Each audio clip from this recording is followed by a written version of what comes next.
How y'all doing? Happy Friday in my world. Happy whenever you'll see this in your world, okay? Bienvenidos a mi canal. Welcome back to my channel. If you know me, thank you so much for coming back to see it, girl. Appreciate you, okay? Love you, all the things.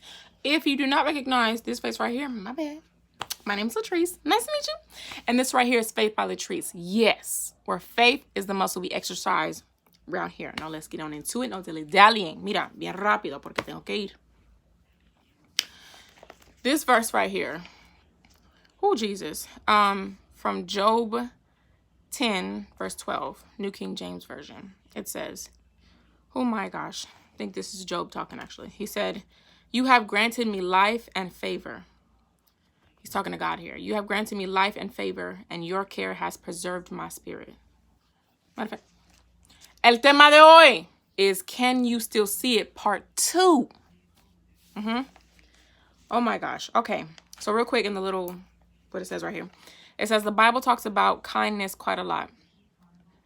Even Job, in his misery, recognized how generous and considerate the Lord was of him. When wave after wave of heartbreak took over Job, he still saw God's kindness. We'll just finish reading. We can choose to be generous with our time and our funds. We opt to consider others' feelings before our own. Ask God how you can still show kindness again tomorrow. Boom. One more time with the verse.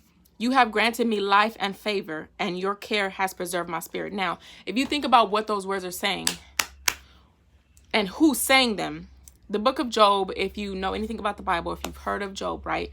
If you haven't, that's okay.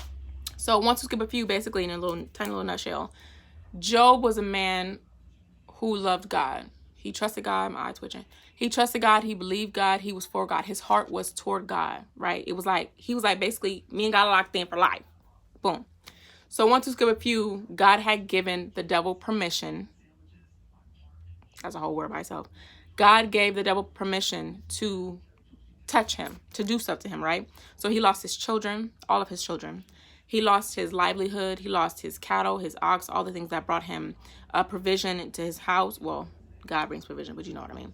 His businesses, his children, his family, his all the things, right? People kept just coming up to him, one person after another, bringing bad news, like you lost this. Guess what? This just happened. All that happened. And then once he lost everything, his body began to be attacked, right? The devil attacked his body, gave him illnesses, leprosy, all the things, right? The point was, it wasn't just to take things from Job. What the devil actually wanted wasn't his things. It wasn't his job. It wasn't his businesses. It wasn't his startups. It wasn't his children. It wasn't his money. It wasn't none of that. What he wanted was to take Job's faith in God. He wanted to take the thing from Job that meant the most, that had the most power. The devil was like, I know Job's going to curse you. If he lose all of this, I know he's going to curse you. And he did not. He didn't. So through everything that he felt like he lost, even though in the end of the story, God still replaces everything back, right? Not exactly what he lost, but he gives him more than what he... Okay. So if you think about those words and how somebody who has went through what he went through, right? Or like you, if you're watching me right now, someone who has gone through what you have gone through, and in the midst of that, he says to God, right? You have granted me life and favor. Life and favor. He's still thanking God, acknowledging what God has given to him. He still has his life, right? In the Bible, in the book of Job, Job says, right, the Lord giveth and he take away. He acknowledges that God still has all the power. It doesn't matter what I lost right now. It doesn't matter how much I'm hurting. It doesn't matter how my wife even wants me to curse God because of what's happening, right? It doesn't matter that life looks like it's lifing to the fullest capacity to me. Guess what? I'm still going to acknowledge and I'm still going to keep faith in God and say, you know what? Even though all this is going on right now, God, I'm going to acknowledge you and say, wait a minute, but you have granted me. Granted means you didn't have to do it. Whoo, you didn't have to do that, but you did anyways. You granted me life, something you can't buy, and favor, another thing you cannot buy. I don't care who you are, how rich you are, whatever. Favor and life. Can you still see it? Can you still see the hope? Real quick, excuse me, in my notes, this is what I wrote, and we're going to be out. If you can still see it, you can still show it. Kindness, hope, empathy, all the things. it was still in him. It was still in Job, right? The hope that was still in him.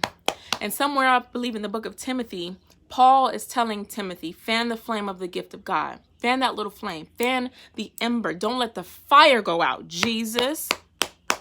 A little ember can turn into a flame with enough oxygen, with a little life, huh? Speak life into it. That's it. Job was speaking life into himself by acknowledging that God is bigger than whatever he's going through. That's it. All right. That's it, y'all. Okay. Si nadie te ha dicho hoy, esta día que te estoy hablando a ti mismo ahora, right now. If nobody has told you today, I love you. And I love me too. Because listen, life be lifing. But guess what? We are going to prosper regardless. Catch you on the flip side. Have a good weekend.